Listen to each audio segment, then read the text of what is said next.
Hello everyone. आज मैं आप लोगों को एटॉमिक स्ट्रक्चर में मॉडर्न के चैप्टर में एक्सपेरिमेंट्स पढ़ेंगे। 3 एक्सपेरिमेंट पढ़ेंगे हम लोग, और उसमें है पहला पढ़ेंगे फ्रैंक हर्ट्ज एक्सपेरिमेंट, दूसरा जर्मर डाविसन, और तीसरा लेज़र लाइट के बारे में पढ़ेंगे। लेज़र से पहले मेजर भी आया था तो उसको भी देखेंगे।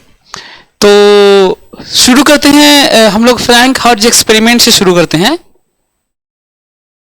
फ्रैंक हर्ट्ज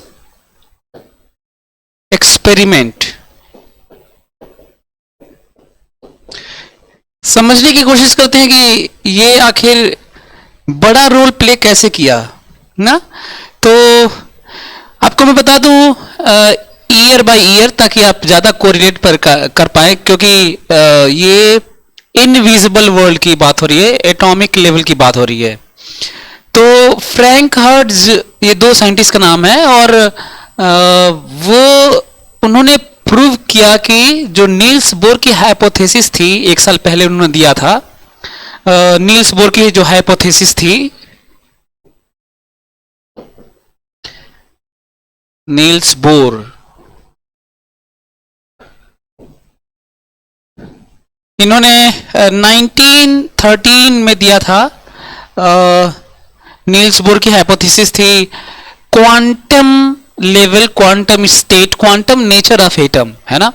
और जो हाइड्रोजन स्पेक्ट्रम को, इन सब चीजों को ऑब्जर्व किया था। तो कम लोगों को ही पता होता है कि इससे पहले जो कांग्रेस, सॉल्वे कांग्रेस समिट हुआ था, उसमें लॉरेंज ने काफी कुछ आइडिया दिया था, एक हाइपोथेसाइज किया था 1911 में। 1911 में उन्होंने काफी कुछ क्वांटम नेचर इस तरह की बातें की थी, जिसको लेके नील्स बोर आगे बढ़े।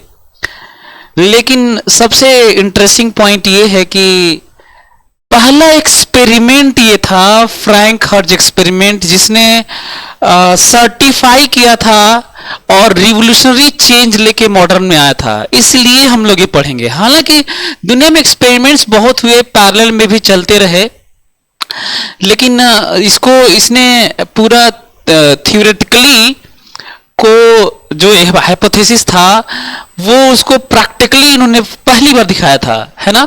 और इसको दिखाने के बाद ये सर्टिफाई करता है नील्स बोर की थ्योरी को कि क्वांटम स्टेट्स, जो इलेक्ट्रॉन है, वो सारा एनर्जी, सारा ऑर्बिटल वाली चीजें अलाउ नहीं है हर स्पेस में, बल्कि discrete nature of energy levels हैं, सारा एनर्जी लेवल अलाउ नहीं है। ये पहली बार सर्टिफिकेशन हुआ था, और इतना बड़ा चेंज आया था। और इन एक्सपेरिमेंट का जो ग्राफ था, जो वेरिएशन था, जो नेचर था, जो एक्सपेरिमेंट का लेवल था, इस पे आइंस्टाइन मेस्मराइज हो गए थे। और उनका स्टेटमेंट था आइंस्टाइन का कि it's so much lovely that it makes you cry. मतलब इतना इंटरेस्टिंग, इतना प्यारा एक्सपेरिमेंट है ये कि आपको मतलब रुला देगा, कि खुशी के आंसू, आई मीन उनका सेंस ये था। तो ये इंटरेस्टिंग पॉइंट था। तो ये नील्स बोर की जो थ्योरी थी उसको सर्टिफाई करता है। और इन लोगों का जो ईयर था, ये फ्रैंक हर्ट्ज का जो एक्सपेरिमेंट का ईयर था, वो था 1914। ओके।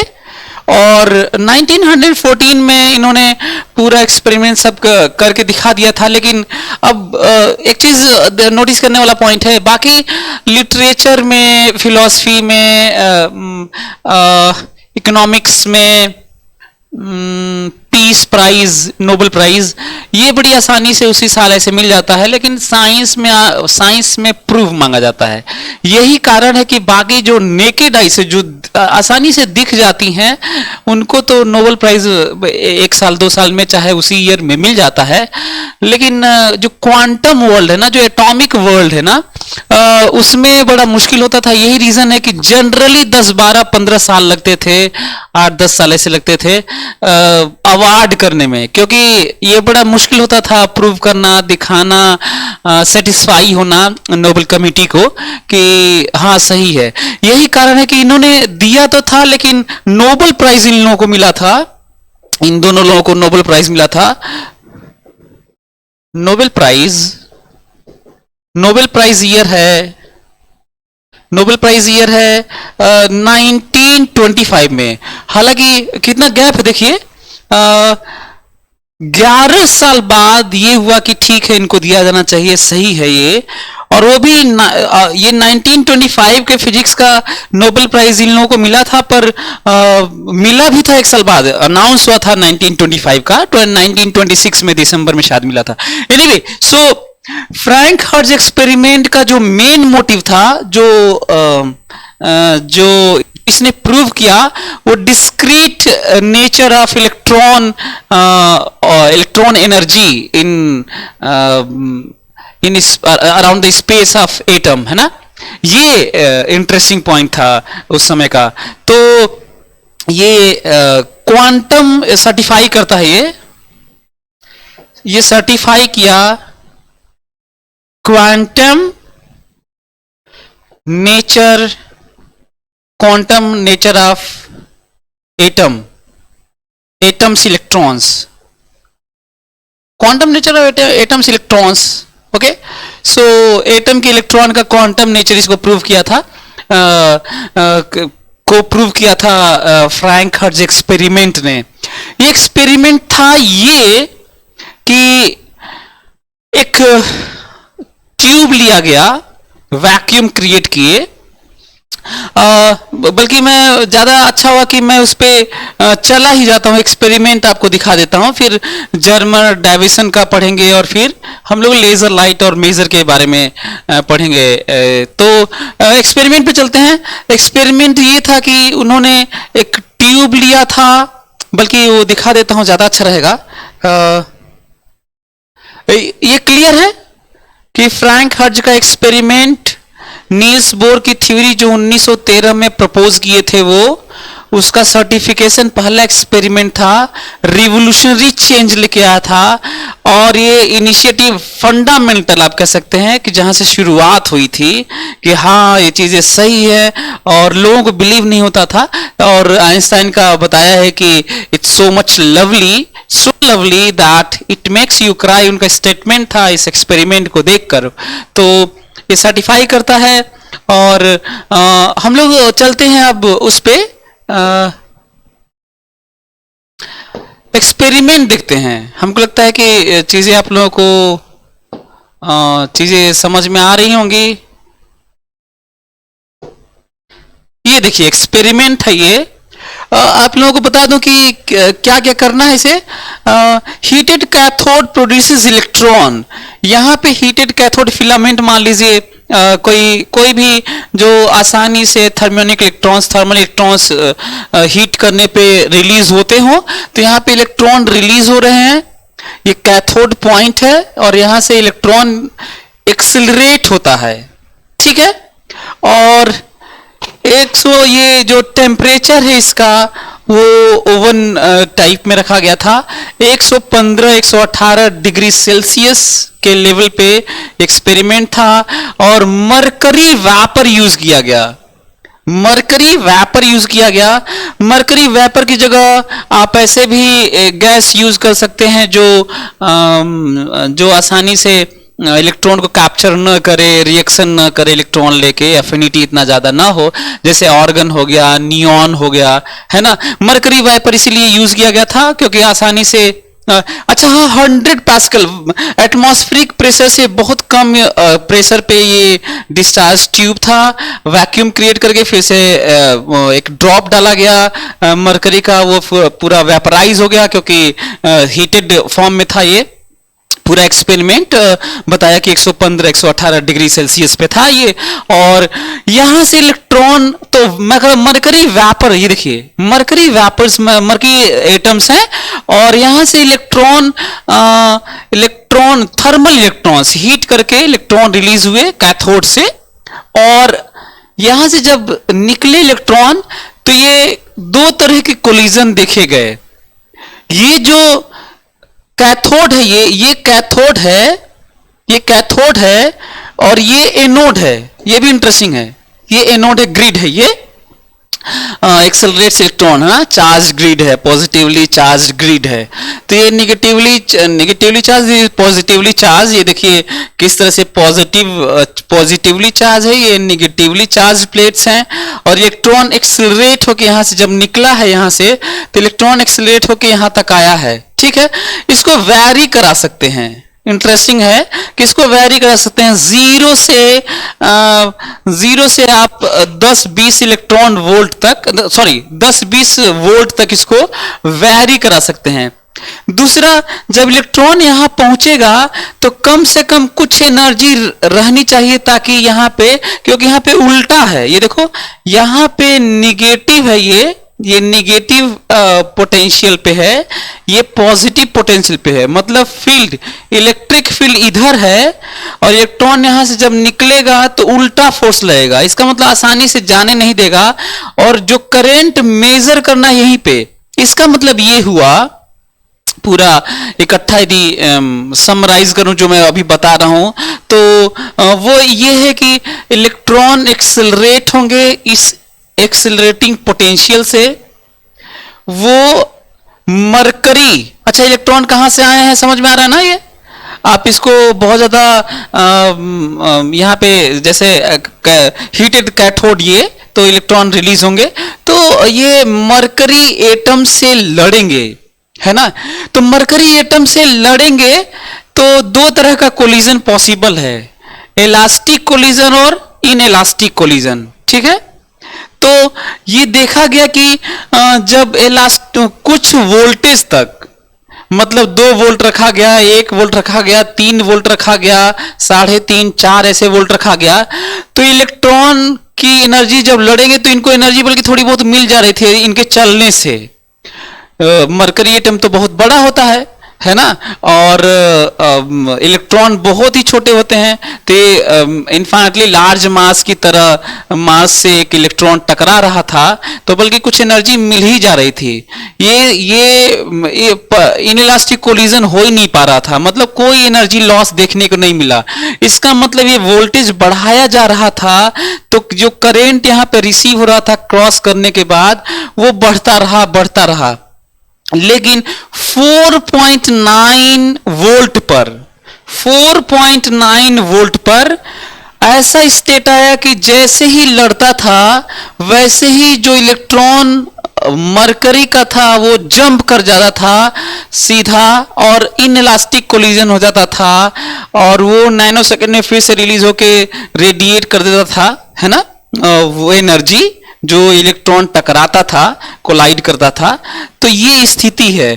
तो अचानक उसकी जो इलेक्ट्रॉन की स्पीड रहती थी ना, इलेक्ट्रॉन की स्पीड 13 लाख मीटर पर सेकेंड, 1.3 इंटू 10⁶ मीटर पर सेकेंड, 13 लाख मीटर पर सेकेंड से जाता था ये लगभग। और अचानक ये लड़ने के बाद ऑलमोस्ट 0 काइनेटिक एनर्जी हो जाती थी।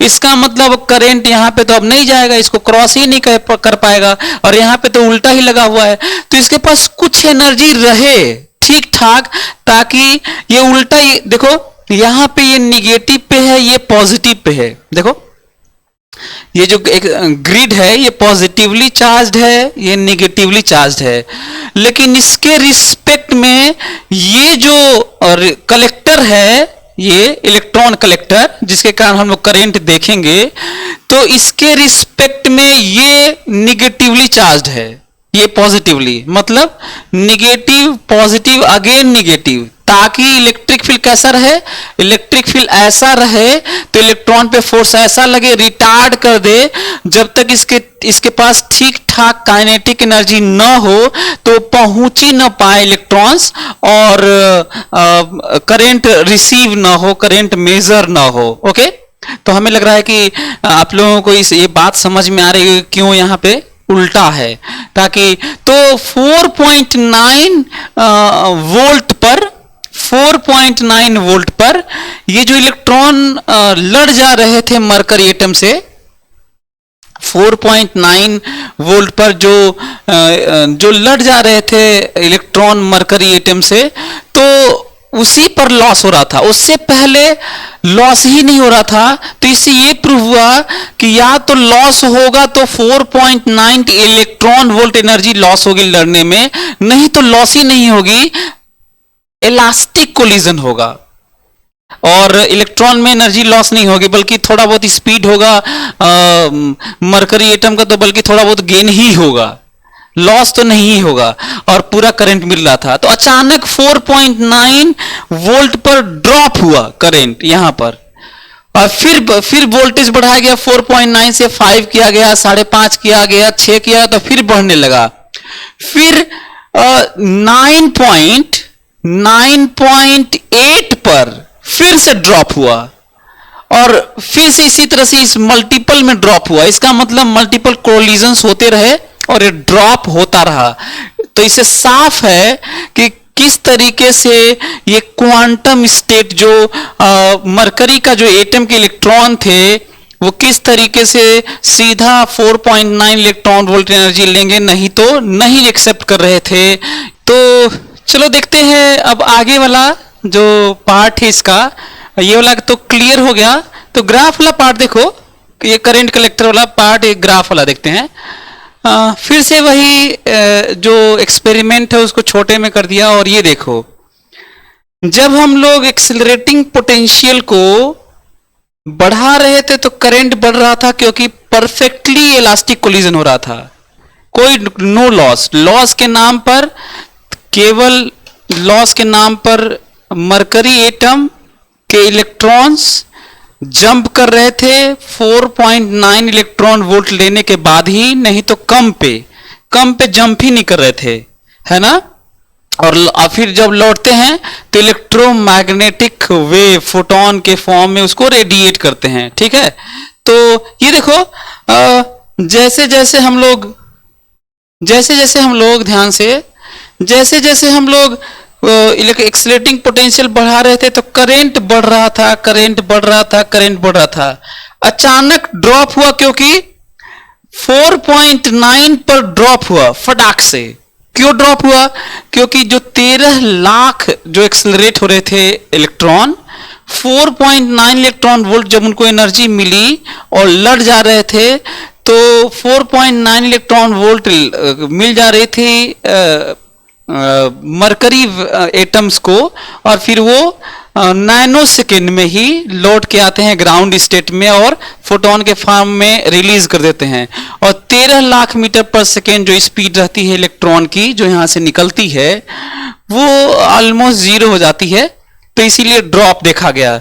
फिर से जब बढ़ाया गया, 4.9 से 5 किया गया, 5.5 किया गया, 6 किया गया, से 7 8 किया गया, 9 किया गया, तो बढ़ता रहा है। 9.8 मतलब 4.9 इंटू 2, 4.9 इंटू 2, 9.8 पे फिर से ड्रॉप हुआ, क्योंकि फिर से कोलिजन हुआ होगा उस इलेक्ट्रॉन का, एक बार लिया होगा और लॉस हुआ होगा, फिर दोबारा लड़ा होगा दूसरे मरकरी एटम से, फिर से लॉस हुआ होगा, तो फिर से ड्रॉप देखा गया। क्योंकि इलेक्ट्रॉन फिर यहां से यहां पहुंचने के लिए कम से कम कुछ एनर्जी चाहिए, क्योंकि पूरा एक यहां पे एक ठीक ठाक फोर्स इधर लग रहा है जो इसे रोक रहा है। Got it? तो ये 100 पास्कल पे था, टेम्परेचर बता दिया आपको मैं, और किस तरह से क्वांटम नेचर को ये प्रूव करता है। ये ड्रॉप बार बार इस ग्राफ को देख के, इस वेरिएशन को देख के आइंस्टाइन का स्टेटमेंट मैं आपको बताया। तो ये एक तरह से पूरी दुनिया में हंगामा हो गया था कि ये जो हाइपोथेसिस है quantum world, quantum nature of atom, behaviour of electrons of atoms, वो प्रूव हो गया था। तो उसी तरह का ये थोड़ा कलरफुल है, सेम है, ताकि आपको ज्यादा आइडिया लग सके। अगेन वही, अभी पोटेंशियल का रिलेशन देखो, ये इलेक्ट्रॉन यहाँ से इमिट हो रहा है, अगेन सेम ग्राफ है।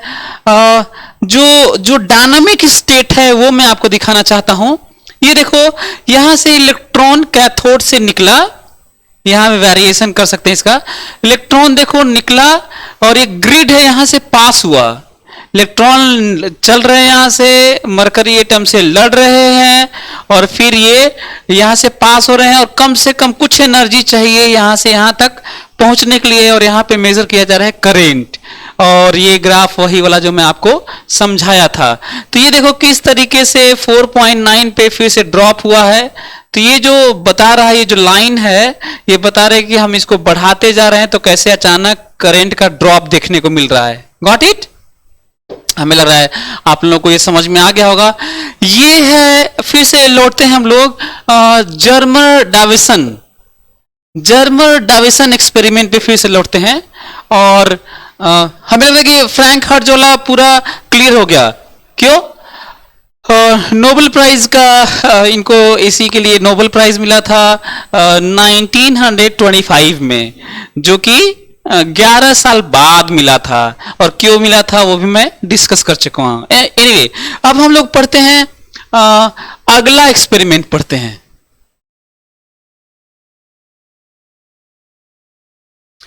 अगला एक्सपेरिमेंट पढ़ते हैं जर्मर डाविसन एक्सपेरिमेंट। इसके बारे में फिर से समझने की कोशिश करते हैं। जर्मर डाविसन एक्सपेरिमेंट, इनके ये डाविसन पहले से ही 1923 से लेकर 27 तक 1927 तक ये एक्सपेरिमेंट करते रहे। उससे पहले ही शुरुआत कर चुके थे। तो डाविसन एक एक्सपेरिमेंट कर रहे थे, स्टडी करने की कोशिश कर रहे थे स्कैटरिंग का, जो रदरफोर्ड ने किया था। कॉम्पटन भी इस पे काफी काम किए थे। तो ये निकल सरफेस का स्टडी कर रहे थे। वैसे यूं कहूं कि ये बहुत सारे एलिमेंट को लिए थे और स्टडी करने की कोशिश कर रहे थे कई एलिमेंट के सरफेस का, कि किस तरीके से इम्पैक्ट पड़ता है इलेक्ट्रॉन का, है ना। अच्छा हाँ, मैं वो बताना भूल गया कि फ्रैंक हर्ट्ज एक्सपेरिमेंट का जो मेन मोटिव था वो पूरा तो हो गया था, लेकिन किस तरह से इलेक्ट्रॉन, मतलब impact of electron on atom, कैसे इलेक्ट्रॉन का एटम पे प्रभाव पड़ता है, किस तरह से बिहेवियर है क्वांटम नेचर का, इसी के लिए उनको नोबेल प्राइज मिला था। तो उसी तरह की बातें यहाँ पे भी देखने को मिलती है। ये एक्सपेरिमेंट हमें क्या बताने वाला है? ये एक्सपेरिमेंट इलेक्ट्रॉन के ड्यूअलिटी, मतलब वेव और particle nature, dual nature of light, dual nature of everything, मतलब जो डी ब्रॉगली ने किया था उसका सर्टिफिकेशन है। ठीक है। तो जर्मन डाविसन एक्सपेरिमेंट में डाविसन थे जो काम कर रहे थे, 1921 से ही शुरू कर दिया था उन्होंने। ये तो इफेक्टिव काम है, मैं वो ईयर लिखा हूं, है ना। और फिर से आपको सरप्राइज होगा कि 1927 में पेपर प्रेजेंटेशन, एक्सपेरिमेंट का प्रेजेंटेशन था इनका 27 में, और फिर इनको नोबेल प्राइज बहुत दिनों तक नहीं दिया गया। 1937 में ईयर 1937 नोबेल प्राइज मिला था इनको, नोबेल प्राइज मिला था। नोबेल प्राइज क्या मिला था? वही वेव पार्टिकल ड्यूअलिटी को उन्होंने प्रूव किया था और सर्टिफाई किया था डी ब्रॉगली के हाइपोथेसिस को। और ये देखिए कि डी ब्रॉगली को भी नोबेल प्राइज नहीं दिया जा रहा था। ये देखिए, उन्होंने पूरी थ्योरी और सारा चीजें थियोरेटिकल प्रूफ और ये सब दे दिया था 1924 में, डी ब्रॉगली ने दिया था। लेकिन जब इनका प्रूव हो गया 27 में कि डी ब्रॉगली सही है एक्सपेरिमेंटली, मतलब dual nature of electron behaviours prove होने के बाद डी ब्रॉगली को 1929 में दिया गया, क्योंकि बिना प्रूव के तो दिया नहीं जाना था, जैसा कि मैं आपको बता रहा था। तो इनका एक्सपेरिमेंट था कि वो बहुत सारे लार्ज नंबर ऑफ मेटल्स के सरफेस को वो स्टडी कर रहे थे कि how does beam of electrons affects surface of different metals and is scattered after colliding with the surface of metals. उसका behavior कि रदरफोर्ड के कि न्यूक्लियस में होता है कितना स्पेस एम्प्टी होता है, इन सब चीजों को देखने की कोशिश कर रहे थे. तो उनका जो एक्सपेरिमेंट था वो ये था कि इलेक्ट्रॉन गन यूज किए थे 30, 40, 50, 60 इस तरह का वेरिएशन वोल्ट का कर रहे थे, उतने से एक्सेलरेट करा रहे थे इलेक्ट्रॉन को. टंगस्टन फिलामेंट यूज किए थे ताकि थर्मल उसको हीट करके इलेक्ट्रॉन को इजिली इमिट किया जा सके और एक्सेलरेट कराया जा सके. और फिर उसके बाद प्रॉब्लम ये हो गई, पहले तो उन्होंने इस एक्सपेरिमेंट को ताकि इलेक्ट्रॉन बीच में किसी से लड़े ना उस ट्यूब में, वो वैक्यूम क्रिएट किए, है ना, वैक्यूम क्रिएट किए. अच्छा, वैक्यूम क्रिएट किए तो ताकि इलेक्ट्रॉन जाके सीधा मेटल को स्ट्राइक करे और स्कैटरिंग एक सर्कुलर स्केल पे इलेक्ट्रॉन डिटेक्टर को लगा दिए, उसे रिसीव देख रहे थे कि क्या होगा. सर्कुलर स्केल ऐसे बना लिए और उसको चला रहे थे. जैसे मान लीजिए यहां से इलेक्ट्रॉन बीम गया, सरफेस पे स्ट्राइक किया तो एंगल अपना चेंज कर रहे थे और यहाँ पे सर्कुलर स्केल था उस पे चला रहे थे, सर्कुलर स्केल पे चला रहे थे और देख रहे थे कि किस डायरेक्शन में किस पोजीशन पे इलेक्ट्रॉन की इंटेंसिटी ज्यादा रिसीव हो रही है. तो ये करते हुए वो रिसीव कर रहे थे.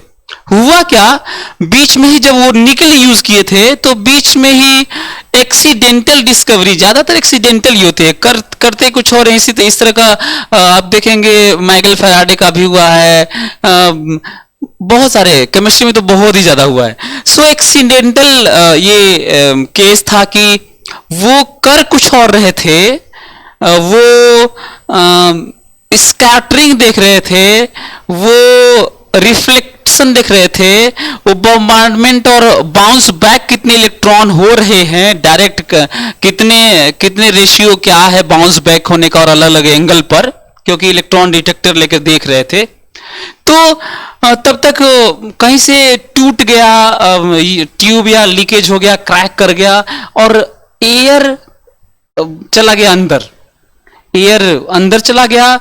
और क्योंकि ये हीटेड फॉर्म में था, इलेक्ट्रॉन स्ट्राइक कर रहे थे तो निकल गर्म हो गया होगा, तो वो एयर जाके ऑक्साइड लेयर बना दिया वो रिएक्शन करके निकल से. अब ऑक्साइड नेचर लेवल बना दिया तो अब उनको फिर से वो क्या किए, निकल को ले जाके वो गर्म किए बहुत हाई टेम्परेचर पे, और हाई टेम्परेचर पे गर्म किए तो जो निकल का क्रिस्टल स्ट्रक्चर था वो एक्चुअली वो अलग अलग छोटे छोटे डिस्क्रीट फॉर्म था. एक बड़ा सा एक large surface crystalline single layer बना दिया, वो सिंगल क्रिस्टल फॉर्म हो गया बड़ा सा. अब क्या किए, उसको फिर से यूज किए. अब वो क्या देखते हैं कि जो सर्कुलर स्केल पे इलेक्ट्रॉन डिटेक्टर खोज रहे थे, फिर से बता देता हूं, यहां से इलेक्ट्रॉन एक्सेलरेट होता रहा, यहां पे निकल का सरफेस है, यहां पे आता था, निकल सरफेस को अलग अलग एंगल पे मोड़ते थे ऐसे, और यहां पे डिटेक्टर था सामने, उसको अलग अलग एंगल पे उसको यूज करते थे और डिटेक्ट करते थे इलेक्ट्रॉन डिटेक्टर से कि कितने एंगल पे कितनी इंटेंसिटी मिल रही है और कितना बाउंस बैक हो रहा है. Got it. सो ये वो कर रहे थे. तब तक वो ट्यूब टूटा कहीं से, और एक्सीडेंटल डिस्कवरी किस तरह की होती है, तो एक ऑक्साइड लेयर बन गया, उसको फिर से गर्म किए तो एक सिंगल क्रिस्टल लेयर बन गया. और क्या देखते हैं कि ये कुछ और ही नजर आ रहा है, पहले जैसा नजर आ रहा था वैसा नहीं, कॉन्टिन्यूस नहीं, बल्कि कहीं पे ज्यादा इंटेंसिटी, कहीं पे कम ऑलमोस्ट जीरो, फिर कहीं पे ज्यादा, इस तरह का मिल रहा है. ठीक है, उन्होंने पूरा एक्सपेरिमेंट ही बदल दिया, कहा कि अब भाड़ में जाए सब स्कैटरिंग और ये सब पहले तो कॉम्पटन ने और रदरफोर्ड ने और ये सब तो किए ही हैं. सबसे ज्यादा अच्छा तरीका है। अब देखते हैं डी ब्रॉगली वाला जो नेचर है, अब वो पूरा शिफ्ट कर दिया एक्सपेरिमेंट किस पे, डी ब्रॉगली वेवलेंथ वाले पे, क्योंकि इलेक्ट्रॉन का बिहेवियर ऐसे देखने को मिल रहा था। अच्छा, एक और चीज सोचने वाली है कि निकल का सरफेस, अब इलेक्ट्रॉन के लिए, इलेक्ट्रॉन इतने छोटे होते हैं, इलेक्ट्रॉन इतने छोटे होते हैं कि एटम का लेवल भी उनके लिए कर्व सरफेस हो जाएगा। इंटरेस्टिंगली भाई, फुटबॉल की तरह या क्रिकेट की तरह बॉल तो है नहीं कि जाके ऐसे टकराएगा। अब इलेक्ट्रॉन जा रहे हैं कितने छोटे ही, इमेजिन करिए। तो इलेक्ट्रॉन के लिए एटम यहां पे अरेंज होंगे, एटम तो उनके लिए तो ऊपर नीचे, ये तो उबड़ खाबड़ टाइप का सरफेस होगा, प्लेन तो होगा नहीं। इसका मतलब अलग अलग एंगल पे स्कैटर होने वाले हैं। मतलब इलेक्ट्रॉन जाके इधर, इलेक्ट्रॉन जाके इधर, इलेक्ट्रॉन जाके इधर, इलेक्ट्रॉन जाके उधर, इलेक्ट्रॉन जाके इधर, इधर सब होने वाले हैं। Got it? अलग अलग स्कैटर फॉर्म में वो वहां से रिफ्लेक्ट होने वाले हैं और कुछ बाउंस बैक भी होंगे। तो ये एक पॉइंट है जो हम लोगों को भी इसका ध्यान रखना था कि इलेक्ट्रॉन जाके स्ट्राइक कर रहे हैं और निकल का सरफेस पे एटम्स होंगे। तो हमारे आपके लिए ये सब बड़ा बड़ा सब पार्ट है, as whole integrated form, solid form. Electron के लिए तो एटम के लेवल पे भी सरफेस रफ ही होगा, कितना भी स्मूथ कर लीजिए दुनिया का कोई भी सरफेस ले लीजिए। देखिए ये भी पॉइंट है जो हम लोग को नोटिस करना चाहिए। फिर शिफ्ट कर दिए, कहे कि अब ये भाड़ में जाए एक्सपेरिमेंट स्कैटरिंग। अब हम लोगों को देखना है ये इलेक्ट्रॉन डिटेक्टर लेके कि सबसे ज्यादा इंटेंसिटी कितने एंगल पे कहां मिल रही है। ओके, तो फिर से मैं आपको याद दिला दूं, ये किसका प्रूफ है? ये इन्होंने प्रूव किया था dual nature of light, dual nature of electron ना, duality, dual nature of electron लिखते हैं, ड्यूअल नेचर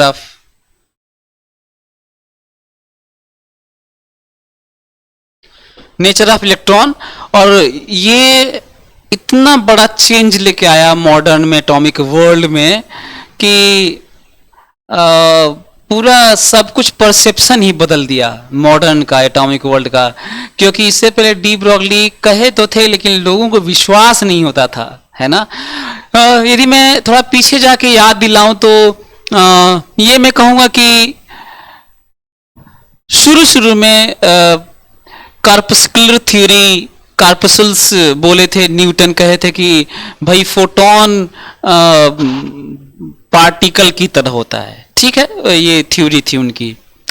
बाद में ये हुआ कि नहीं, ये वेव होता है, reflection, refraction, diffraction, interference, superposition सब आया, सब खूब वेव प्रूफ हुआ। यहां तक कि मैक्सवेल की थ्योरी भी इलेक्ट्रोमैग्नेटिक वेव की आई थी just before start of 20th century, मतलब 1890 के अराउंड। तो 1895-96 ऐसे। तो ये समझने की कोशिश करिए कि ये चल रहा था तब तक 1905 में फोटो इलेक्ट्रिक इफेक्ट का पूरा प्रपोजल थ्योरी आ गई आइंस्टाइन की, कि भाई ऐसा है कि photon integral multiple of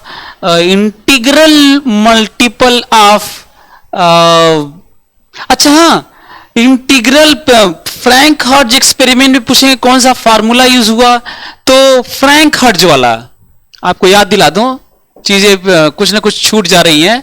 Frank Hertz formula, जो फार्मूला यूज करना है, formula delta E is equal to h nu, जो लॉस हो रहा था, है ना, delta E and h nu कर लिए, चाहे h nu integral multiple of this 4.9 electron volt जो ट्रांजिशन फॉर्म था। इसमें भी इसी तरह की बात हो रही है। तो यहां पे फ्रैंक हर्ट्ज एक्सपेरिमेंट में तो ये फॉर्मूला यूज हुआ। यहां पे उन्होंने जो ब्रैग्स लॉ, जो एक्सरे का ब्रैग्स लॉ था, इसमें ड्यूअलिटी को प्रूव करने के लिए जो ब्रैग्स लॉ है 2d sine theta is equal to n lambda use हुआ इलेक्ट्रॉन के लिए। तो जब ये एक्सपेरिमेंट को शिफ्ट किए जर्मर डेविसन ने, तो जब शिफ्ट किए डी ब्रॉगली वेवलेंथ को ड्यूअल नेचर ऑफ इलेक्ट्रॉन्स को और एवरी ऑब्जेक्ट्स बिहेवियर को ये शिफ्ट किए थे, तो वो ब्रैग्स लॉ का जो एक्सरे एक्सपेरिमेंट है उसको सेटिस्फाई कर गया। तो एक बड़ा सा चेंज लेके आया कि भाई हाँ ये बात सही है डी ब्रॉगली की, और तब जाके डी ब्रॉगली को 1929 में 1929 में उनको नोबेल प्राइज दिया गया कि बात इनकी तो सही थी। कितने साल बाद? 5 साल बाद उनको दिया गया। ओके, सो यहाँ पे यदि नोटिस करने वाला पॉइंट ये भी है कि जब ये एक्सपेरिमेंट इनका जर्मन डायवेसन का चल रहा था, तो जर्मन बाद में इनको ज्वाइन किए थे डायवेसन। पहले से एक्सपेरिमेंट कर रहे थे, बाद में ज्वाइन किए थे। साथ में इनके पैरेलल में, इन लोगों के पैरेलल में पूरी दुनिया में कई जगह इस तरह के एक्सपेरिमेंट चल रहे थे, इसी दौरान इसी ईयर में चल रहे थे। यहां तक कि जीपी थॉमसन भी काम कर रहे थे। और जब 1927 में प्रेजेंट किए थे, तो उस टाइम में उनका भी प्रेजेंटेशन इसी तरह का आ गया था, मोर और लेस टाइम में। और यही रीजन, इंडिपेंडेंटली, मतलब ऐसा नहीं कि इनका किसी एक दूसरे का कोई कॉपी हुआ था। तो 1937 में नोबेल प्राइज ये शेयर किए थे डाविसन के साथ में, जीपी थॉमसन को मिला था। कंफ्यूज मत होना, जे थॉमसन से कंफ्यूज मत हो जाना, ये दूसरे साइंटिस्ट थे। तो डाविसन जीपी थॉमसन के साथ में नोबेल प्राइज शेयर किए थे। ये तो एक पॉइंट है जो हम लोगों को जानना था। दूसरा, निकल की जगह कई वैसे यूज हो सकते थे, कई एलिमेंट हो सकते थे वहां पर, लेकिन इंटरेस्टिंगली क्रिस्टलिन स्ट्रक्चर सरफेस का वो निकल का ही ऑक्साइड लेयर बना। और जब ऑक्साइड लेयर बना था, जब फिर से हीट करके उसको गर्म किए थे और लार्ज सिंगल क्रिस्टलिन स्ट्रक्चर बना था, तो उसको इतना पतला यूज किया उन्होंने, जर्मन डायविसन ने, कि जो इलेक्ट्रॉन बीम था उसका जो वेवलेंथ था उसके ऑर्डर का किया गया। मतलब फ्रैक्शन ऑफ मिलीमीटर, इमेजिन करो, माइक्रोमीटर के लेवल का। तो ये बहुत थिन लेयर यूज किया गया ताकि ब्रैग्स लॉ वाला जो एक्सरे एक्सपेरिमेंट है उसकी वैल्यू आ सके। तो फिर हम लोग फिर से चलते हैं वहीं पे जो हम लोग पढ़ रहे थे, जर्मन डायविसन वाला एक्सपेरिमेंट में चलते हैं। जैसे फ्रैंक हर्ट्ज वाला देखे थे हम लोग, तो उसको देखने की कोशिश करते हैं। ये देखो, ये रहा वो एक्सपेरिमेंट। इससे पहले कि हम लोग ये समझे, पहले हम लोग जान लेते हैं कि ये देखो, यहां पे इलेक्ट्रॉन गन है। ये इलेक्ट्रॉन गन है, यहां से इलेक्ट्रॉन को फायर किया जा रहा है गन से। ये निकल का सरफेस है, और ये देखो सर्कुलर, ये मूव करता है, ये डिटेक्टर है, इलेक्ट्रॉन डिटेक्टर है, ये घूमता है। तो अलग अलग देखो किस तरह से इलेक्ट्रॉन रिफ्लेक्ट हो रहा है, बाउंस बैक हो रहा है, अलग अलग एंगल पे जा रहा है और उसको डिटेक्ट कर रहा है। समझ में आ रहा है? सो ये लगभग 20 वोल्ट से लेकर 100 वोल्ट तक ऐसे वेरी कराइए, मान लीजिए तो, और इसका एंगल चेंज करिए। तो यहाँ पे जो रिसीवर है वो अलग अलग इंटेंसिटी, अलग अलग पोजीशन पे देखा गया। थोड़ा और इसको और समझने की कोशिश करते हैं तो ज्यादा अच्छा होगा कि ये, हाँ, ये समझते हैं। आप लोगों को एक्सपेरिमेंट हमको लग रहा है समझ में आ गया होगा। देखो, ये निकल क्रिस्टल है, इलेक्ट्रॉन गन है। ये जब वैरी कराया जा रहा था कि मैं कह रहा था कि वैरी कराया गया 20 से लेके 90 वोल्ट तक इसको, एक्सेलरेटर को। तो ये देखो 50 डिग्री पे, 50 डिग्री पे मैक्सिमम इंटेंसिटी मिली। नहीं तो पहले बहुत कम थी, फिर ज्यादा थी, फिर कम थी, फिर मैक्सिमम हुई, फिर ऐसे। तो इस तरह की इंटेंसिटी मिल रही थी। जो थ्योरी था ना डी ब्रॉगली का, lambda is equal to h/mv, ये जो इलेक्ट्रॉन एक्सेलरेट करे थे, इसका अपना डी ब्रॉगली वेवलेंथ था। समझने की कोशिश करो आप फिर से। इसका अपना डी ब्रॉगली वेवलेंथ था h by m v, calculate किया गया तो वो आया 1.67 एंगस्ट्रॉम 54 वोल्ट पर। ये पढ़ाया हूं मैं कि इतने एक्सेलरेट करने पे, याद करो ये एमवी की जगह अंडर टू एम के की जगह ईवी, याद करो पढ़ाया हूं मैं। तो यहां पे under 2m electron mass of electron 2m under root 2m electron mass of electron into E charge of electron into V 54 volt. तो ये वैल्यू आता है। पता चला कि ये ब्रैग्स लॉ जो लेमडा 2d साइन थीटा बराबर एन लेमडा से 50 डिग्री पे 2d साइन थीटा, 2d की जगह d वैल्यू है, तो 2d sine theta is equal to n lambda पे वैल्यू आता है। Got it? सो d की वैल्यू वही जो लेयर है। तो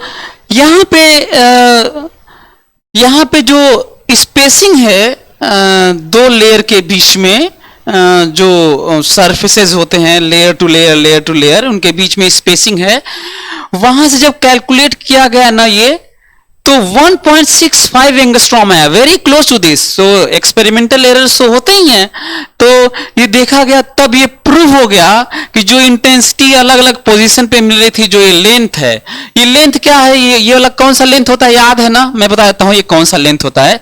ये डी ब्रॉगली वेवलेंथ का यहाँ पे position, probability of finding electrons at a particular position का पीक के बीच में दूरी होता है। ये इंटरेस्टिंग है ना? फिलहाल तो हालांकि इसका वेवलेंथ था, तो उसी का स्कैटरिंग का ये वैल्यू था। तो इस तरह से देखा गया तो ये वैल्यू सेम आया। तो ये प्रूव हुआ कि दुनिया का हर बॉडी, हर ऑब्जेक्ट दोनों नेचर शो करता है, वेव नेचर और particle nature as well as particle nature, दोनों शो करता है। और प्रूफ होने के बाद तो इन लोगों को फिर से दोनों शेयर किए थे, डाविसन और जीपी थॉमसन, दोनों को नोबेल प्राइज मिला था 1937 में, 10 साल बाद मिला था इनको भी। और फिर से डी ब्रॉगली का हाइपोथेसिस भी 1924 में था।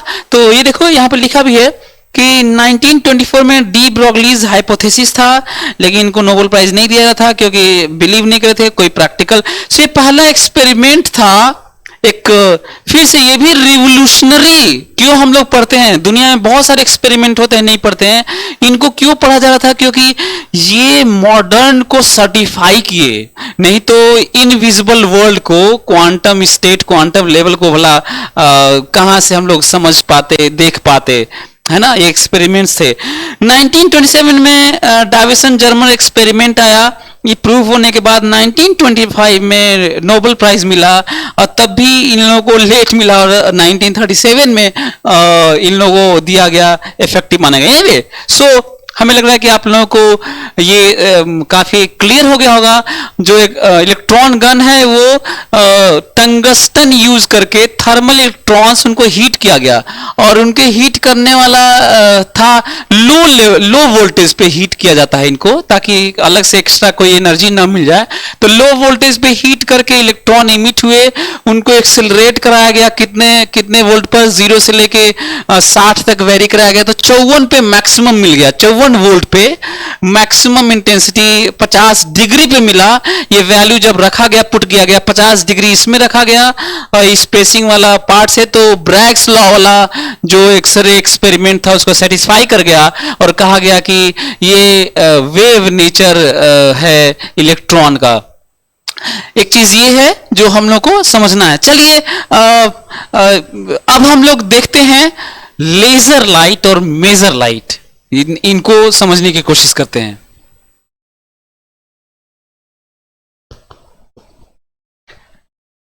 कहां गया? हाँ, लेजर लाइट और मेजर लाइट को समझने की कोशिश करते हैं। ये रहा, हाँ, फिर से इसको मिटाते हैं। अब आप लोगों को समझ में आ गया होगा, ये दोनों एक्सपेरिमेंट बहुत ही इंपॉर्टेंट थे, इनको जानना बहुत जरूरी था। और अब हम लोग पढ़ेंगे लेजर लाइट।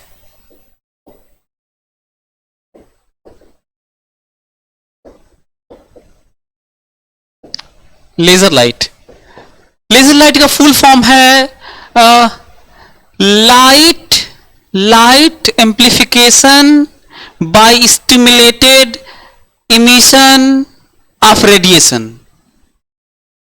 मतलब ऐसा कोई लेजर वर्ड नहीं है, बल्कि इसका ये समझना है कि कहां से आया है। कई लोगों तो यही नहीं मालूम होता, लेजर लेजर बोलते तो हैं लेकिन जानते नहीं है। और क्यों पढ़ रहे हैं? क्योंकि ये भी एटॉमिक स्ट्रक्चर का ही पार्ट है, बिहेवियर है कि किस तरीके से मेटा स्टेबल स्टेट होता है, किस तरीके से पॉपुलेशन इन्वर्जन होता है, कैसे स्टिमुलेटेड इमिशन क्या होता है, वो हम लोग समझने की कोशिश करेंगे। साथ में इससे पहले इसके ऊपर यदि मैं बात करूं तो मेजर की बात हुई थी ना, मेजर की बात हुई थी। मेजर से शुरू हुआ था ये पार्ट, और ये मेजर की थ्योरी ये सब 1953 में बात हो रही थी मेजर की। ये है microwave amplification by stimulated emission of radiation. Micro, ये बाकी तो सेम है ना। एम्प्लीफिकेशन ये सब कॉमन है। Amplification by stimulated emission of radiation, इन दोनों में कॉमन है। यहां पे लाइट है जो विजिबल रेंज का है, और यहां पे माइक्रोवेव है। तो जरूर माइक्रोवेव होगा तो एनर्जी फ्रीक्वेंसी कम होगी, फ्रीक्वेंसी कम होगी तो लेमडा ज्यादा होगा, एनर्जी कम होगी। तो ये वाला पार्ट है ये मेजर। तो पहले मेजर की बात हुई थी, मेजर की डिस्कवरी हुई थी और देखा गया था। और ये स्पेस में कनेक्शन के लिए, कम्युनिकेशन के लिए बहुत ज़्यादा यूज होता है मेजर का। तो ये सब बातें जब हो रही थी तो उसी के 1960 में 57 शुरुआत हुई, 1960 में 64 के अराउंड एक लगभग बातें लेजर की होने लगी थी। और लेजर की डिस्कवरी थियोडोर ने किया था, और 1960 में मोस्ट प्रॉब्ली। और इसका फुल फॉर्म है लाइट एम्प्लीफिकेशन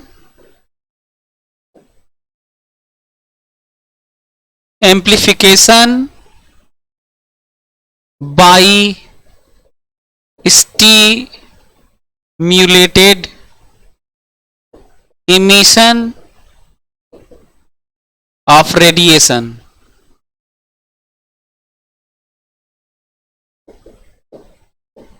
ये है लेजर का फुल फॉर्म है, ये light amplification by stimulated emission of radiation. ठीक है।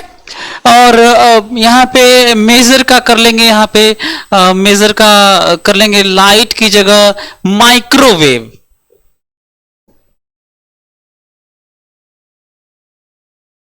माइक्रोवेव, बस ये इतना ही अंतर है। अभी इसके बारे में ये है क्या रियली।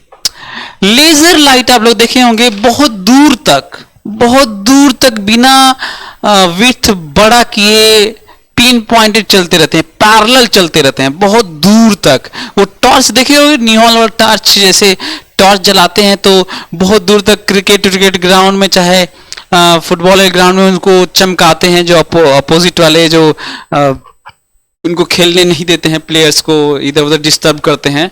तो बहुत दूर तक कई किलोमीटर तक चला जाता है ये, और बिना विड्थ बहुत ज़्यादा डिफ्रैक्शन, बहुत ज़्यादा स्कैटरिंग हुए बहुत दूर तक जाता है।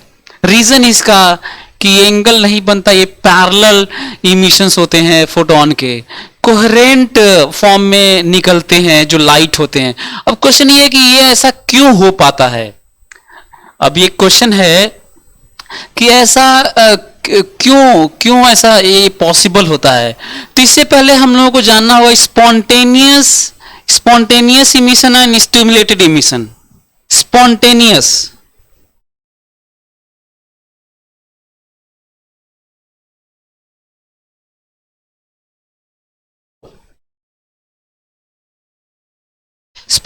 Emission and stimulated.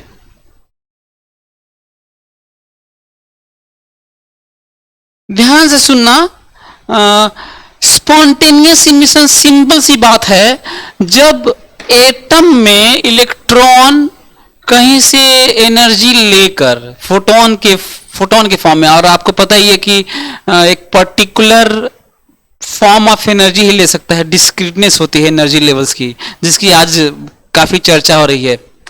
तो वो एनर्जी लेके, एक पर्टिकुलर फॉर्म ऑफ एनर्जी लेके वो हायर एनर्जी वाले ऑर्बिटल में, हायर एनर्जी स्टेट में जंप कर जाता है, और नैनो सेकेंड के अंदर ही वो अनस्टेबल होता है, एक्साइटेड स्टेट में होता है एटम। नैनो सेकेंड के अंदर ही, कुछ लोग नैनो सेकेंड 10⁻⁹ सेकेंड का ऑर्डर बताते हैं, कुछ लोग 10⁻⁷ सेकेंड का ऑर्डर बताते हैं। फर्क नहीं पड़ता कि ऑर्डर क्या है, क्योंकि मेजर वेजर करना बड़ा मुश्किल है, कैलकुलेशन में ही आता है, और कितनी एक्यूरेसी होती होगी वो आप खुद खूब आइडिया लगा रहे होंगे कि इस लेवल का क्या पता। एनीवे, सो जब हायर एनर्जी ऑर्बिटल में जाते हैं तो नैनो सेकेंड में, मतलब ग्राउंड स्टेट से, यदि हाइड्रोजन एटम की बात करूं तो ग्राउंड स्टेट n बराबर 1 से मान लीजिए 3 में कूदा, चाहे n बराबर 1 से 2 में कूदा, एनर्जी मिला उसको, तो 2 से 1 में फटाक से कूद जाएगा नैनो सेकंड के अंदर। तो एनर्जी लिया, कूदा 2 में, और एनर्जी रिलीज किया फोटोन के फॉर्म में और कूद गया 1 में, स्टेबिलिटी गेन करने के लिए। तो जब इलेक्ट्रॉन, एटम के इलेक्ट्रॉन एक्साइटेड स्टेट में होते हैं, हायर एनर्जी ऑर्बिटल में जंप करते हैं, तो नैनो सेकेंड के अंदर ही लौट आते हैं ग्राउंड स्टेट में स्टेबिलिटी गेन करने के लिए। And in this case emitted light और emitted photon, this process emission, this kind of emission is known as what? Spontaneous. Spontaneity होती है, अपने आप ये होता है, कोई फोर्स नहीं करता। तो स्पॉन्टेनियस इमिशन आप लोग समझ में आया? स्पॉन्टेनियस इमिशन कहां से होता है? Stimulated emission, when excited electrons, excited atom receive a particular photon of a particular wavelength and frequency energy, which is responsible to, which stimulates excited electrons of atom to emit particular same wavelength that photon is having, forced, stimulate, excites to emit a photon along with original photon, which is incident on atom, excited atom. तो कितने photon हो जाएंगे? एक photon आया तो वो उसके साथ ही में, वो उसके साथ में एक्साइट होकर एक और फोटोन निकाल दिया, और वो फोटोन, तो 2 फोटोन हो गए। और ये तभी संभव है, बहुत क्वांटम नेचर और स्टेट देखिए कितना इंटरेस्टिंग है एटॉमिक वर्ल्ड, कि ऐसे भी स्टेट होते हैं जिसमें इलेक्ट्रॉन एक्साइटेड स्टेट में होता है, पर वो इमिट इसलिए करता है क्योंकि आके कोई ट्रिगर करता है। A photon coming incident on that atom to trigger that electron to transit in lower energy state to emit a particular photon in same phase, same wavelength, same frequency, everything same energy, surprisingly। तो एक photon से कितने photon? एक तो आया था, एक तो इमिट करवा दिया, एक्साइट करके, स्टिमुलेट करके, तो 2 फोटोन हो गए। अब 2 फोटोन, 2 और इमिट कराएंगे, 4 फोटोन हो जाएंगे, जिनका डायरेक्शन सेम होगा, फेज सेम होगा, फ्रीक्वेंसी सेम होगी, एनर्जी सेम होगी, वेवलेंथ सेम होगा, सब कुछ सेम होगा। लेजर लाइट का मैं वो थ्योरी बता रहा हूं आपको। तो फिर से इसमें, इस लेजर लाइट में यदि मैं कहूं कि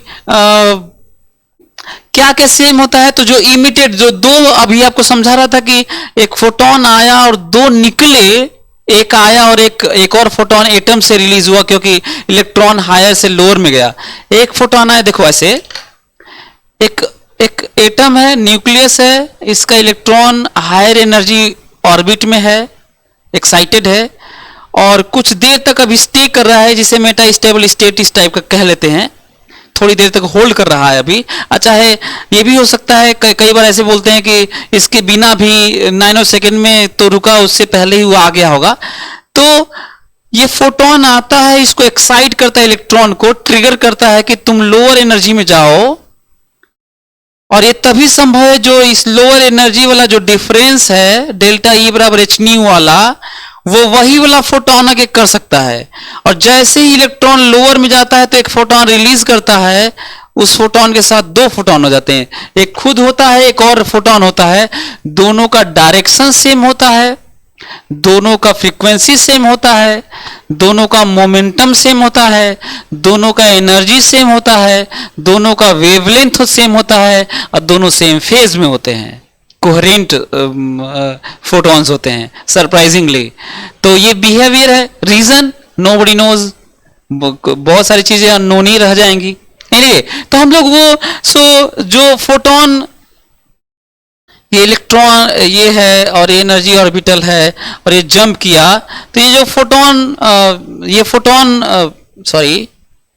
जो फोटोन इंसिडेंट हुआ, ये फोटोन जो आ रहा था यहाँ पे, और ये हायर एनर्जी ऑर्बिटल से लोअर एनर्जी ऑर्बिटल में गया, तो ये जो दो फोटोन यहां से निकले, एक फोटोन तो आ ही रहा था, गॉट इट, एक फोटोन तो आ ही रहा था, यहां से दो फोटोन निकले। ये जो दो फोटोन निकले सेम ये दोनों फोटोन का सेम डायरेक्शन होता है, same direction, same lambda, same new, same momentum, same energy, same phase. Surprising, ये हम लोगों को समझना है। ठीक है, तो अब हम लोग एक्सपेरिमेंट पे देख लेते हैं। ये तो समझा ही दिया आपको, तो एक्सपेरिमेंट पे हम लोग देखने की कोशिश करते हैं कि क्या होता है ना। तो देखते हैं एक्सपेरिमेंट में। अब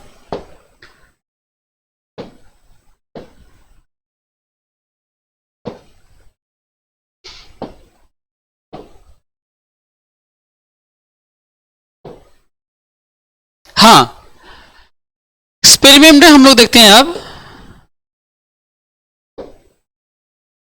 ये देखो, जो आप लोगों को समझा रहा था, light amplification is by stimulated emission of radiation. देखो, एक फोटोन आया, दो हुआ, दो से चार, चार से ऐसे करके, और 99% रिफ्लेक्टिव। अब मैं वो बताने जा रहा हूं कि कैसे जो टॉर्च है, लेजर लाइट कैसे बनाया जाता है। अच्छा, ये बताना भूल गया कि इसका बहुत जरूरी है ये समझना कि हम लोग पढ़ क्यों रहे ये वाला लेजर वाला। तो लेजर प्रिंटर होता है, लेजर सर्जरी होती है, लेजर से वेल्डिंग होती है, लेजर बहुत यहां से लेके वहां तक, बहुत दूर तक लेजर वेपन्स होते हैं। तो बहुत बड़े स्तर पे लेजर का यूज किया जा रहा है, क्योंकि हम लोग एनर्जी का ट्रांसफर बिना स्कैटरिंग के from one place to other place as a whole, as same amount हम लोग ट्रांसफर कर सकते हैं। तो कितना इंटरेस्टिंग है कि किलोमीटर तक आप चीजों को एज इट इज भेज सकते हैं। तो इमेजिन करो कि बिना किसी टाका टूकी के, बिना चीर फाड़ के सर्जरी हो जा रही है, सीधा पेट में ऐसे लेजर लाइट जाता है, उन स्टोन को, चाहे कोई पार्ट को मारना होता है। तो ये चीज़ है, वेल्डिंग लेजर की हो रही है, प्रिंटिंग। तो बहुत सारी जगह, अब तो डायोड में भी, लाइट इमिटिंग डायोड में कई जगह यूज हो रहा है, इलेक्ट्रॉनिक डिवाइसेस में लेजर का यूज हो रहा है। तो इसलिए हम लोग पढ़ रहे हैं, क्योंकि बहुत ही मॉडर्न टेक्नोलॉजी है। और तो लाइट 100, ये पूरा 100% रिफ्लेक्शन है। यहां से तो जो लाइट आ रही हो तो रिफ्लेक्ट हो जाएगी, और फिर बहुत सारे एटम से नया नया, और एक जो फोटोन है वो दो फोटोन बनाएगा, दो फोटोन चार फोटोन बनाएगा। तो ये लौटा क्यों रहा है, समझ में आ रहा है। पर यहाँ पे एक होल होता है जिससे लाइट निकलती रहती है। तो जो टॉर्च जलाते हैं ऐसे ना, तो इधर वाला जो पीछे होता है अंदर में, वहां पे रिफ्लेक्टर होता है, वो तो वहां पे होल नहीं होता, वो तो पूरा लौटा देता है। लेकिन वहां पे होल होता है, तो बार बार लाइट निकलती रहती है। और उसका प्रोसेस जस्ट अभी मैं बताया था कि किस तरह से एक लाइट दो लाइट बनाती है, दो लाइट, तीन लाइट, चार लाइट बनाती है, एंड सो ऑन। तो ये उसका रीजन है। और जब निकलती हैं लाइट्स, तो किस तरह से सेम फेज, सेम ये होता है। और ये एक तरह से अमेजिंग है, सरप्राइजिंग है एटॉमिक वर्ल्ड की बातों में। तो आज हम लोग सरप्राइजिंग वाली चीजें ही पढ़ रहे हैं, ये भी ध्यान देना है। तो ये 99, अच्छा हाँ ये देखो, ये है ये है before emission electron excited state में है, एक इंसिडेंट फोटोन आया। मैं थ्योरी बता रहा हूं, ध्यान से सुनो। मैं कह रहा हूं कि एक एटम है जो एक्साइटेड स्टेट में है, ये ग्राउंड स्टेट है, एक्साइटेड स्टेट में है E2, अभी है यहीं पर। एक फोटोन आया इंसिडेंट न्यू फ्रीक्वेंसी का, this Planck constant, this much energy h nu आया, इसको एक्साइट किया, कहा कि भाई मतलब this electron is forced to transit in lower energy, corresponding this lower energy difference is equal to h nu, वही वाला एच न्यू। मतलब ये एनर्जी डिफरेंस उतना ही है जितना इसकी एनर्जी है, ये इंपॉर्टेंट पॉइंट है। तो जैसे ही वो आया वैसे ही इसको कहा कि तुम लोअर एनर्जी में इलेक्ट्रॉन जाओ और मैं तो हूं ही एक और फोटोन इमिट करो। तो ये देखो दो फोटोन बना और ये उतनी ही एनर्जी है जितना इसकी एनर्जी थी जो इंसिडेंट था। तो मतलब ये स्टिमुलेट किया, this photon stimulates this electron to transit into lower energy, corresponding this difference is equal to the energy have this photon is having, है ना, रख रहा है। anyway, so दो फोटोन निकला, अभी दो फोटोन फिर से मिलेगा एक्साइटेड इलेक्ट्रॉन से, तो सब एक एक और निकालेंगे, 4 फोटोन और सेम डायरेक्शन सेम फ्रीक्वेंसी सब ऐसे ना। एनीवे हमको लग रहा है कि आप लोग इसकी थ्योरी समझ रहे हैं। ये देखो किस तरीके से रिफ्लेक्टर है, मिरर है, और किस तरह से इधर उधर चलते हुए सेम होते जा रहे हैं। लास्ट में देखना सब सेम हो जाएंगे। ये देखो ये देखो सेम दिख रहा है आप लोगों को। अभी रैंडम डायरेक्शन में फोटोन चल रहे हैं, ये सब एनर्जी मिल के सब किस तरह से एक तरफ होते हुए फिल्टर हो के लास्ट में सब पैरेलल होते चले जा रहे हैं। ये इंटरेस्टिंग है, ये मैं इसमें दिखाना चाहता हूं। एनीवे इसको डीसी पावर सप्लाईज करके हम लोग हीलियम नियॉन गैस मिक्सचर की बात करते हैं। हीलियम नियॉन गैस मिक्सचर, इसको गैस लेजर भी बोलते हैं। हीलियम नियॉन क्यों यूज किया? हालांकि हम लोग केवल नियॉन भी यूज कर सकते हैं, but it's very tough job to produce laser light using neon only. क्यों? अब समझ में आएगा कि हीलियम नियॉन कपलिंग क्यों जरूरत है, समझने की कोशिश करते हैं। ये देखो पहले तो ये एक ट्यूब रहता है जिसमें रिफ्लेक्टर लगे होते हैं, छोटा सा होल होता है, इसीलिए एक रिफ्लेक्टर 100% नहीं होता क्योंकि उसमें से लाइट भी निकलना होता है, होल रहता है, तभी हम लोग टॉर्च ऐसे जलाते हैं, निकलेगा तभी तो यूज करोगे। तो एक साइड पूरा रिफ्लेक्टर होता है 100%, पर दूसरा वाला 99, क्योंकि वहां से थोड़ी सी लाइट पैरेलल वहां से निकलती रहनी चाहिए जो कि यूज आप करते हैं। एनीवे सो हम लोग को समझना ये है कि ये देखो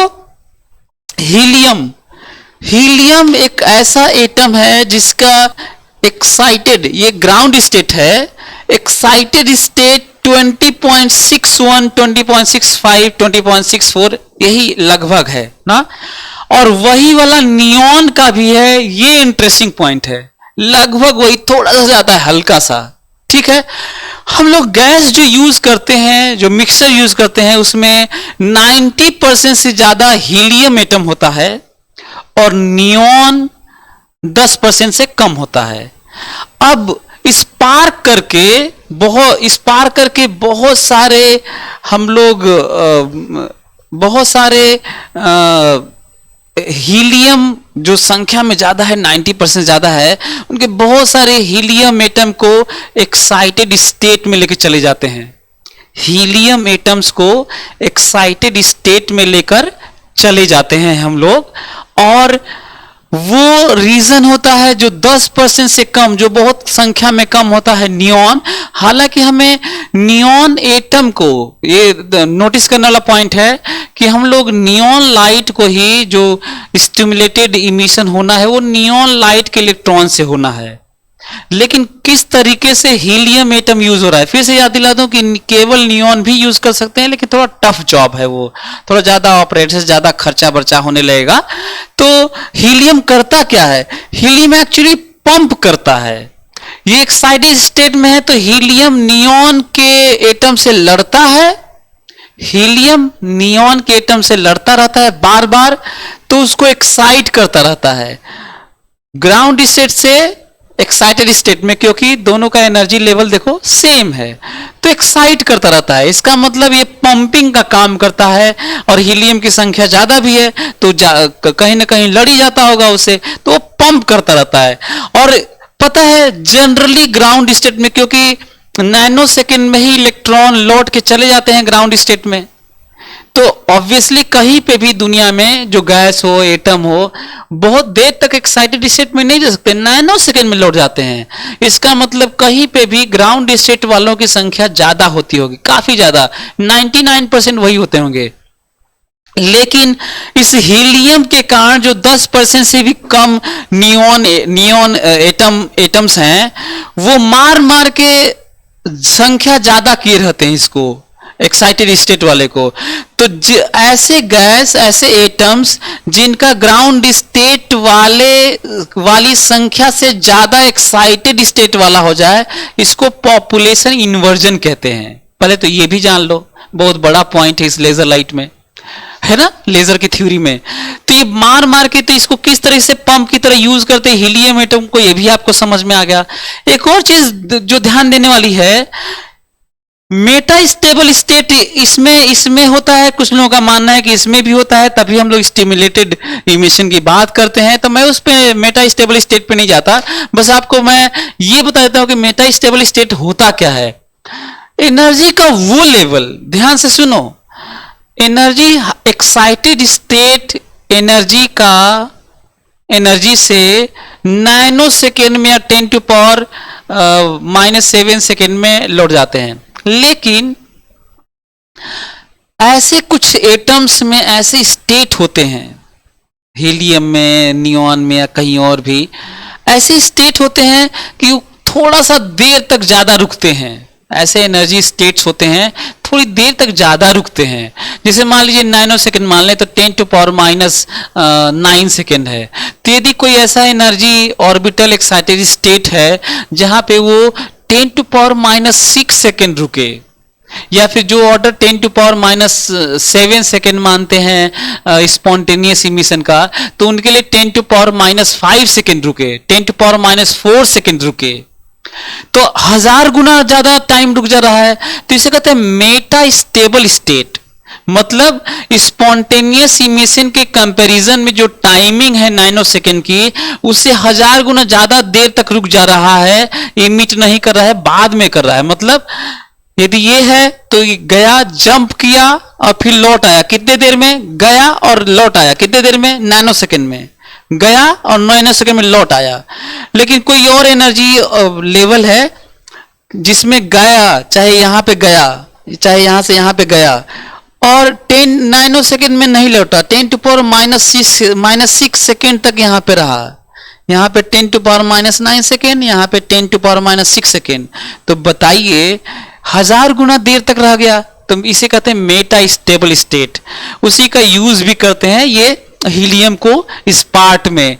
तो ये देखो, जो लाइट आती है, करस्पॉन्डिंग लाइट, तो किस एनर्जी डिफरेंस को करता है वो देखो, यहां से एनर्जी यहां से जंप करती है और जो लाइट निकलती है वो 632.8 नैनोमीटर, 632.8 नैनोमीटर की लाइट निकलती है।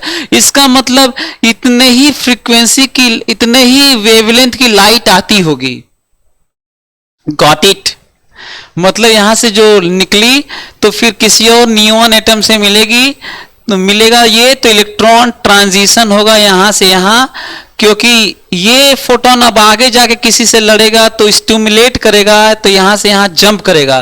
तो ये जो डिफरेंस है ना, ये वाला स्टिमुलेटेड इसमें इमिशन में पार्टिसिपेट करता है, ना कि ग्राउंड वाला। हायर एनर्जी लेवल से ग्राउंड वाला नहीं, बल्कि हायर टू थोड़ा सा कम हायर वाला, उसके बीच वाले ट्रांजिशन के लिए स्टिमुलेटेड इमिशन होता है। तो थ्योरी भी आपको मैं बता दिया। डिस्कवरी कौन किया था, पहला लेजर कौन बता, थियोडोर ने बनाया था।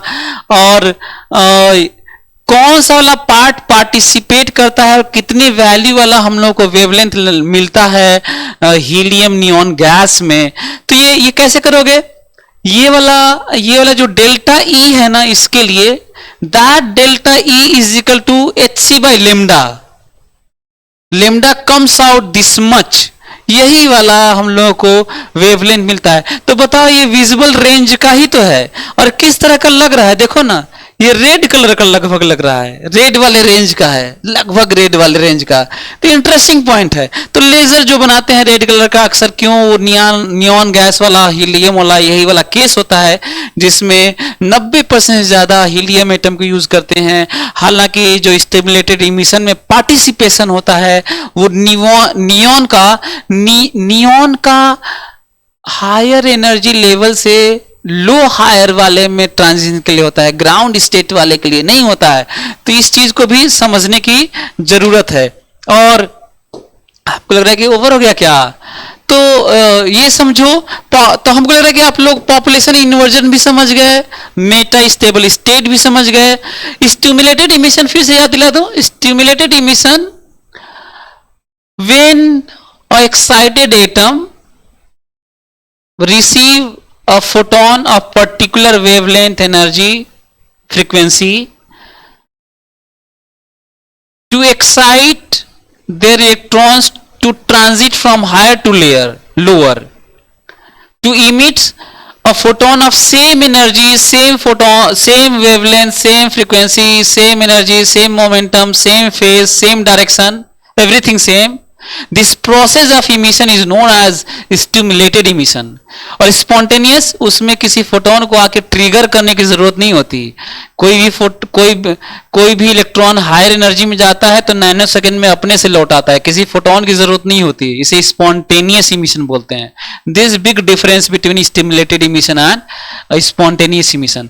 तो हमको लग रहा है कि आप लोग चीजों को सब कुछ समझ गए होंगे। ये पॉइंट याद करने वाली बात थी। ये भी पॉइंट याद करने वाली बात थी कि हीलियम का जो एक्साइटेड स्टेट है 20.61 है शायद, और नियॉन का एक्साइटेड स्टेट 20.65 एनर्जी लेवल है, 20.61 electron volt energy level, neon का 20.65 वाला। लेकिन जब इधर लौटता है तो 18 पॉइंट समथिंग, 18.9 समथिंग है, 18.8 18.9 इलेक्ट्रॉन वोल्ट होता है। तो बहुत कम डिफरेंस होता है, बहुत कम डिफरेंस होता है, 1.5 इलेक्ट्रॉन वोल्ट और इस तरह का ऑर्डर होता है। 1.9 1.8 इलेक्ट्रॉन वोल्ट का 1.09 शायद, पता नहीं, देख लीजिएगा। और इमिशन पैरेलल होता है, पूरा पैरेलल। जो निकलता है, फोटोन आता है, स्ट्राइक करता है, तो साथ में दो फोटोन, एक फोटोन इलेक्ट्रॉन ट्रांजिशन होता है तो रिलीज करता है, एक फोटोन तो पहले आके इसको एक्साइट ही करता है करने के लिए। तो ये है स्टिमुलेटेड इमिशन, और यहीं से लेजर की थ्योरी और फिर आज इतने बड़े स्केल पे लेजर यूज हो रहा है। Thank you so much. हमें लगता है कि आज का एटॉमिक वर्ल्ड का जितनी भी बारीकियां थी, आज वाले क्लास में हम लोगों को देखने को मिला कि किस तरीके से चीजें एडवांस हुई, किस तरीके से आइंस्टाइन सरप्राइज किए फ्रैंक हर्ट्ज के एक्सपेरिमेंट पे, किस तरीके से डी ब्रॉगली को सर्टिफाई किया जर्मन डेविसन ने, किस तरीके से जीपी थॉमसन पैरेलल में काम करे थे इंडिपेंडेंटली और नोबेल प्राइज शेयर किया था डेविसन ने और जीपी थॉमसन ने, किस तरीके से डी ब्रॉगली को बाद में 1921 में नोबेल प्राइज दिया गया जर्मन डेविसन के एक्सपेरिमेंट पे। तो ये सब फंडामेंटल और रिवोल्यूशनरी एक्सपेरिमेंट रहे हैं जो सर्टिफाई किए atomic nature of atom, atomic world को एक्सप्लोर किया था, क्वांटम स्टेट को सर्टिफाई किया था। तो ये आज का क्लास बहुत ही इंपॉर्टेंट था इस लिहाज से कि हिस्ट्री ऑफ मॉडर्न और एडवांसमेंट ऑफ मॉडर्न क्या था। Thank you so much.